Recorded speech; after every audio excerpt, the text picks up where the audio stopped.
Baba Saheb doctor Ambedkar ने 13 अक्टूबर 1935 में धर्म परिवर्तन की सार्वजनिक घोषणा करते हुए कहा था, दुर्भाग्य से मैं हिंदू समाज के एक अछूत के रूप में पैदा हुआ हूँ। यह मेरे वश की बात नहीं थी, लेकिन हिंदू समाज में बने रहने से इनकार करना मेरे नियंत्रण में है और मैं आपको आश्वासन देता हूँ कि मैं मरते समय हिंदू नहीं रहूँगा। बाबा साहेब ने ये घोषणा कोई जल्दबाजी में नहीं की थी, बल्कि बहुत सोच विचार कर यह निर्णय लिया था।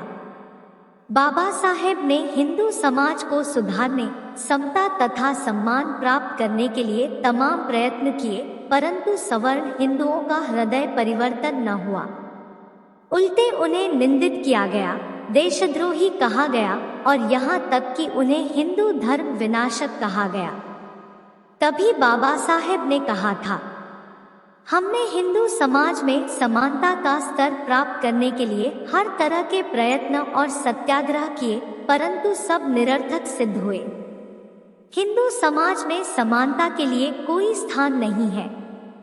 हिंदू समाज का यह भी कहना था कि मनुष्य धर्म के लिए है, जबकि बाबा साहेब का मानना था कि मनुष्य धर्म के लिए नहीं है, बल्कि धर्म मनुष्य के लिए होना चाहिए।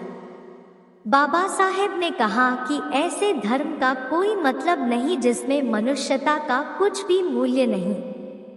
जो धर्म शिक्षा प्राप्त नहीं करने देता, नौकरी करने में बाधा पहुंचाता है, बात बात पर अपमानित करता है और यहाँ तक कि पानी तक नहीं मिलने देता, ऐसे धर्म में रहने का कोई मतलब नहीं। बाबा साहेब ने हिंदू धर्म त्यागने की घोषणा किसी भी प्रकार की दुश्मनी व हिंदू धर्म के विनाश के लिए नहीं की थी, बल्कि उन्होंने इसका फैसला कुछ मौलिक सिद्धांतों को लेकर किया जिनका हिंदू धर्म में बिल्कुल तालमेल नहीं था।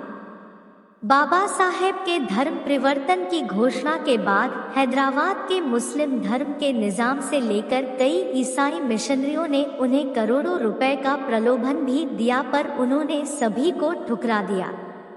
निसंदेह वो भी चाहते थे कि दलित समाज की आर्थिक स्थिति में सुधार हो, पर पराये धन पर आश्रित होकर नहीं, बल्कि उनके परिश्रम और संगठन होने से स्थिति में सुधार आए।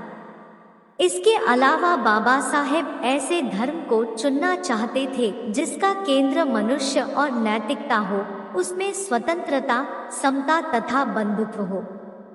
वो किसी भी हाल में ऐसे धर्म को नहीं अपनाना चाहते थे जो वर्णभेद तथा छुआछूत की बीमारी से जकड़ा हो, और ना ही वो ऐसा धर्म चुनना चाहते थे जिसमें अंधविश्वास तथा पाखंडवाद हो।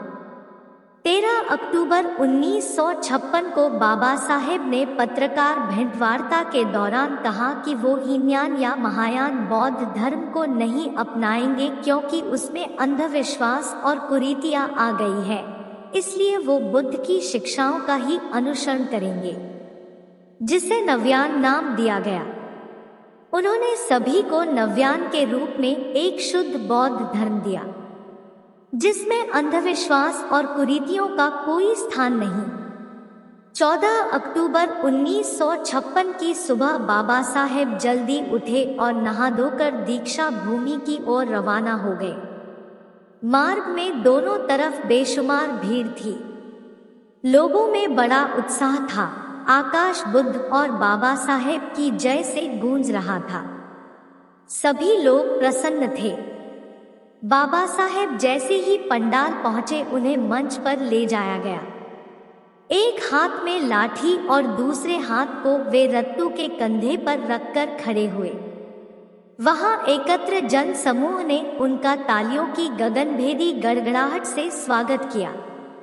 मंच पर विराजमान 83 वर्षीय महास्थविर चंद्रमणि ने उन्हें धम्म दीक्षा दी।